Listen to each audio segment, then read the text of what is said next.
16 তারিখ থেকে আবার সারা বাংলাদেশে পুনরায় বৃষ্টিপাত একটু একটু করে আবার বৃদ্ধি পেতে পারে। দুটি কারণে বৃষ্টিপাত বেশি হয়। একটি কারণ হলো স্থায়ী সিস্টেমের কারণে এবং অন্যটি হয় ক্ষণস্থায়ী সিস্টেমের কারণে। এখন প্রশ্ন হলো যে স্থায়ী সিস্টেম কি এবং অস্থায়ী সিস্টেম কি।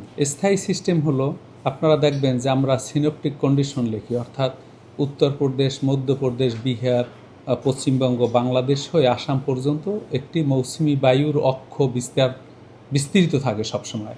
এই ধরনের অক্ষ যখন বিস্তৃত থাকে তখন বাংলাদেশে বৃষ্টিপাত হয় এবং এটিকে বলা হয় স্থায়ী সিস্টেম।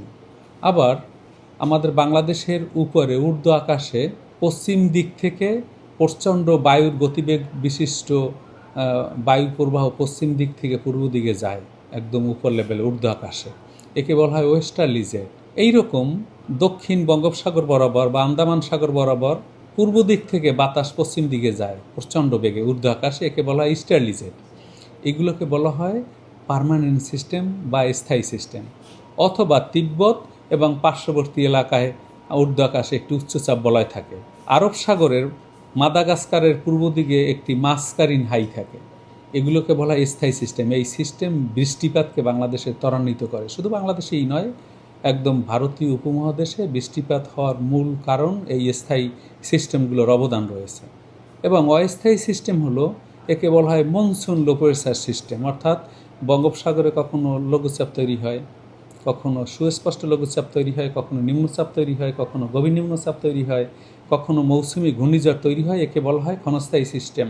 প্রতি বছর ঘটে না, মাঝে মাঝে দেখা পাই।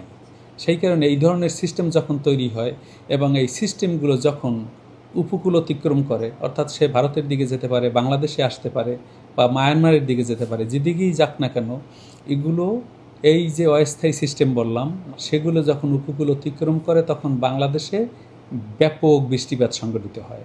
গত 5 ও 6 তারিখ উড়িষ্যা এবং পশ্চিমবঙ্গ উপকূলে এইরকম একটি নিম্নচাপ ছিল, সেটি পরবর্তীতে উত্তরপ্রদেশে গিয়ে দুর্বল হয়ে বর্তমানে গুরুত্বহীন হয়ে পড়েছে। কিন্তু এর প্রভাবে উত্তর বঙ্গোপসাগরে বায়ুচাপের আধিক্য ছিল, অর্থাৎ বায়ুর উচ্চচাপ বলয় ছিল বঙ্গোপসাগরে। থাকলে কি হয়, জলীয়বাষ্প সমৃদ্ধ বাতাস বাংলাদেশে ক্রমাগতভাবে প্রবেশ করে এবং বঙ্গোপসাগর হইতে শুরু করে বাংলাদেশের অভ্যন্তরে সারি সারি মেঘমালা তৈরি হয় এবং এই মেঘমালা থেকে বৃষ্টিপাত অব্যাহত থাকে। দেশ জুড়ে যে কোনো কেনাকাটায় 10,000 টাকার বেশি অফার, তাই পেমেন্ট মানেই বিকাশ। এই যে জলীয়বাষ্প সমৃদ্ধ বাতাসের যোগান এবং মৌসুমী বায়ুর সক্রিয়তা এবং বঙ্গোপসাগরে যে বায়ুচাপের আধিক্য এবং এই যে ক্ষণস্থায়ী সিস্টেম, এগুলো এইবার যুগপৎভাবে কাজ করার কারণে বাংলাদেশ ও পার্শ্ববর্তী এলাকায় থেমে থেমে বৃষ্টিপাত গত 5ই জুলাই থেকে আজকে পর্যন্ত অব্যাহত রয়েছে। যদিও 12 তারিখের পর থেকে বৃষ্টিপাতের তীব্রতা, এরিয়া কভারেজ এবং তীব্রতার দিক থেকে যদি বিবেচনা করি, বৃষ্টিপাতের তীব্রতা একটু কমে গেছে, কিন্তু বৃষ্টিপাত অব্যাহত রয়েছে।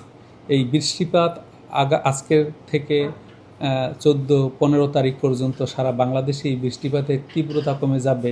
তীব্রতা কমে যাওয়া মানে বৃষ্টিপাত থেমে যাওয়া নয়, বৃষ্টিপাত অব্যাহত থাকবে কিন্তু তীব্রতা কমে যাবে এবং বৃষ্টিপাত কমে গিয়ে 16 তারিখ থেকে পুনরায় নতুন করে আবার মৌসুমী বায়ুর সক্রিয়তা জোরদার হতে পারে।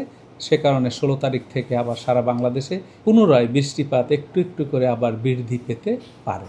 অর্থাৎ জুলাই মাস বৃষ্টিপ্রবণ মাস এবং এই বৃষ্টিপাতের সময় মাঝে মধ্যে বজ্র মেঘ তৈরি হয় এবং এই বৃষ্টিপাতের সাথে অস্থায়ী দমকা বাতাস ও জোরস হাওয়া সহ বজ্রপাতও সংঘটিত হয়ে থাকে।